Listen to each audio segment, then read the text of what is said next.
Oke, oke. Ketemu lagi. Udah lama ya. Di dalam program Petrichor, program di mana kita menyelam dalam makna kata.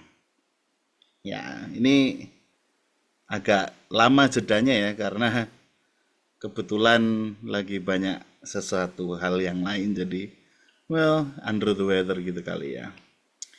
Untuk program kali ini, Petrichor yang kelima, kita akan bahas tentang hujan dan arah mata angin. Kenapa ya? Ya salah satunya nanti saya juga akan jelaskan tentang Petrichor itu artinya apa dan kenapa ini program namanya Petrichor gitu ya. Ini di Jogja bulan Mei, akhir Mei. Awal dan pertengahan Mei kemarin masih banyak hujan. Istilahnya hujan salah musim gitu ya. Harusnya kan April udah selesai, Mei udah mulai kemarau, tapi ini somehow kemarin masih banyak hujan. Nah, jadi saya tertarik untuk membahas tentang hujan dan juga ada kaitannya dengan nama program dan angin, arah mata angin ya. Jadi karena hujan tuh di bawah angin dan itu nanti ada beberapa hal yang menarik yang bisa kita lihat dari situ. Oke, langsung saja. Hujan, straight to the point ya. Hujan itu Proto Melayu Polynesian, jadi 4.000 tahun yang lalu gitu ya. Di Indonesia daerah ini pakai bahasa Proto Melayu Polinesia. Hujan itu dulu kayak gitu, Q-nya itu dibacanya emang ho gitu ya, hujan. Jadi artinya ya hujan. Nah, itu hal-hal yang terkait dengan alam semesta, yang natural manusia, bagian tubuh manusia, biasanya bahasa Indonesia itu bisa dilacak dari bahasa Proto Melayunya ya. Jadi dari 4.000, 5.000, 6.000 tahun yang lalu. Sampai Proto Austronesianya juga biasanya karena itu hal-hal yang apa ya istilahnya alami ya. Jadi quote unquote nenek moyang kita sudah punya kata untuk itu hujan. Termasuk hujan dengan varian ya. Deras, hujan deras. Deres itu ada, Proto Melayu Polynesian. Deres. Rintik juga ada, rintik hujan. Itu bahasa-bahasa yang terkait dengan alam biasanya punya akar kata yang bukan imporan. Walaupun mungkin kalau dilihatnya lebih frameworknya lebih dari 6.000 tahun ya tetap aja ya orangnya impor dari Afrika gitu ya. Hujan. Nah, ketika sudah lama kering, terus ada hujan pertama kali gitu, itu ada bau hujan. Nah, bau hujan, bau juga. Bau itu odor, stench, itu Proto Melayu Polynesian itu juga ada bahasanya.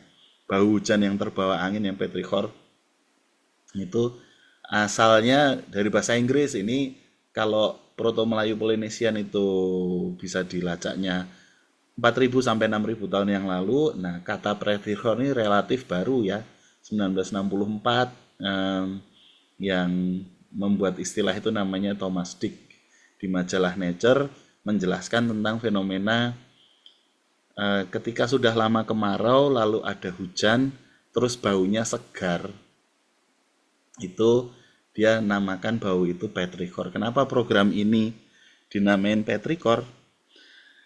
Bau hujan ya iseng aja.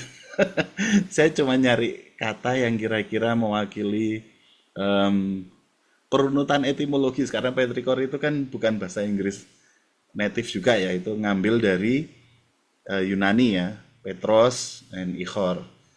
Petros itu batu, Ichor itu ethereal fluid, apa ya, cairan keemasan yang mengalir di pembuluh darah dewa-dewa Yunani, something like that. Basically apa ya? eh Sebenarnya mungkin si Thomas ini cuma mau bilang bau batuan gitu ya. Jadi em, kayak petroleum itu kan petroleum ya, minyak yang keluar dari batu itu kalau bahasa Inggris kan. Nah ini petrichor tuh mungkin odor, petrol odor, petros odor ya. Tapi supaya agak keren kali jadi petrichor, petrichor. Nah ya sama, program ini dinamain petrichor supaya agak keren sedikit. Ternyata itu sudah masuk KBBI, cuman saya waktu pertama kali menamai ini nggak ngecek KBBI, jadi petrichornya masih tidak baku ya, pakai H. Kalau aslinya petrichor pakai K itu sudah baku, di KBBI ada PETRIKOR. Nah, bau hujan, jadi yang segar gitu ya. Jadi kering lama, terus hujan pertama kali ada baunya itu petrichor, gitu ya. Nah, hujan itu terbawa angin, baunya juga terbawa angin. Nah, kalau kita melihat istilah-istilah arah mata angin yang kita pakai di Indonesia, mungkin kita bisa melihat semacam mungkin sejarahnya ya, kita lihat. Jadi timur dan barat, timur dan barat itu di sini kita lihat apa namanya arah mata anginnya ini kompasnya kita ngikutin barat ya, ngikutin negara-negara Eropa, north, east, south, west gitu. Tapi aslinya timur dan barat itu sebenarnya bukan east dan westnya Eropa, tapi eh, kalau sekarang kita bilangnya tenggara ya, southeast monsoon itu namanya timur. Jadi angin yang membawa hujan dari arah tenggara itu namanya timur, dan angin yang membawa hujan dari arah barat daya ini di sini namanya timur, tenggara, selatan, barat daya ya. Barat daya itu namanya Habarat. Kalau di Jawa masih ada angin barat. Angin barat tuh angin yang sangat kencang membawa hujan dari arah barat. Itu sejak zaman nenek moyang kita ternyata ada. Walaupun mungkin arahnya bukan exactly west atau east, tapi agak miring ke selatan gitu ya. Timur dan barat. Jadi itu memang kita punya kosakata itu. Bagaimana dengan utara selatan? Utara selatan ini agak lucu ya, agak menarik.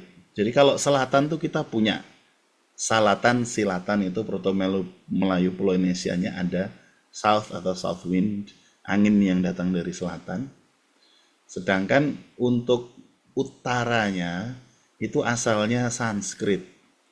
Jadi makna aslinya adalah menuju ke tempat yang lebih tinggi. Jadi konsepsinya nenek moyang kita utara itu seperti sesuatu yang lebih tinggi. Jadi seperti ada kayak apa ya? Mungkin terpengaruh sama kebudayaan Hindu ya. Kalau Hindu kan di India utaranya itu kan apa? Pegunungan Himalaya ya. Jadi dia utara itu nunjuknya Himalaya. Kalau di Jogja masih masih relevan karena kalau ke utara kan Merapi gitu ya. Tapi sebenarnya untuk Proto Melayu Polinesianya kita punya nama, punya kata Hamian. Q itu dibacanya agak H gitu ya. Hamian. Hamian itu angin yang datang dari utara. Tapi somehow kita nggak meretain kata itu ya. Jadi kita itu tidak masuk dalam kosakata bahasa Indonesia. Pernah dengar? Belum ya. Saya juga baru tahu, oh ada ya Hamian. Belum pernah pakai. Nah, tapi kalau selatan ada. Oke, itu utara selatan. Nah, kalau kita SD dulu, kalau saya pas SD ya, terus pramuka diajarin timur, tenggara, selatan, barat, daya gitu ya. Barat, barat, laut, utara, timur, laut gitu. Kenapa kok ada laut, ada daya, dan ada tenggara? itu itu itu dari mana gitu? Ternyata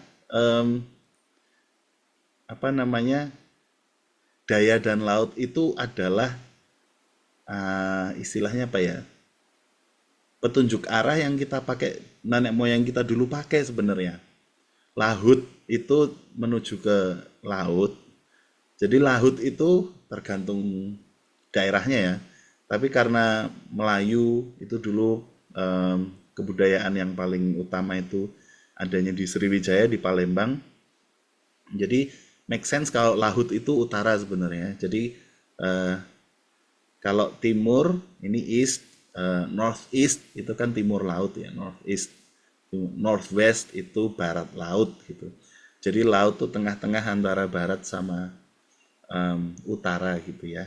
Jadi karena tampaknya memang kebudayaan yang mempengaruhi adalah Sriwijaya. Kalau misalnya kita runut, kalau di Jawa, Jakarta juga arah utaranya laut ya. Semarang juga arah utaranya, Surabaya arah utaranya apa Majapahit ya, Majapahit, Kediri itu arah utaranya. Kalau dia menyusuri Sungai Berantas, arah utaranya ya laut gitu. Artinya memang kata itu dipengaruhi oleh kebudayaan yang dominan pada saat itu ya. Jadi laut itu menunjuk arah utara, sedangkan daya, timur, tenggara, selatan, barat daya. Barat daya itu southwest. Nah, daya itu aslinya adalah menuju ke pedalaman, upriver. Jadi kalau apa namanya menyusuri sungai ke arah pedalaman tuh arahnya namanya daya gitu. Kalau di Jogja kurang begitu relevan karena uprivernya malah ke utara ya. Ke selatannya jadi laut. Jadi memang tampaknya dalam bahasa Melayu terutama itu yang prominen kebudayaannya ya Sriwijaya Majapahit yang arah muara sungainya itu di utara. Bagaimana dengan Tenggara? Tenggara itu dari mana? Saya cari itu belum ketemu, tapi tampaknya kita tuh punya nama untuk tengah, tengah, tengah itu ada. Jadi tampaknya dia cuman semacam arah tengah-tengah itu Tenggara, tengah-tengah. Oke, jadi kita tadi punya apa namanya dari hujan, terus bau hujan, lalu arah mata angin. Kebanyakan dari kata-kata itu sering kita pakai, bisa ditelusuri dari kosakata Proto Melayu Polinesian yang umurnya itu 4.000, 5.000 sampai 6.000 tahun yang lalu. Gitu. Oke, jadi ketika kita menelusuri asal kata itu jadi kita punya nuansa yang membuat pemahaman kita lebih kaya itu. Jadi ada yang baru, ada yang seger. Jadi makanya namanya petrikor. Oke, jadi mungkin itu saja untuk petrikor edisi ini. Mohon maaf di akhir sesi ada suara circle karena kebetulan lagi bangun gitu ya. Baik, sampai ketemu di petrikor yang selanjutnya. Bye-bye.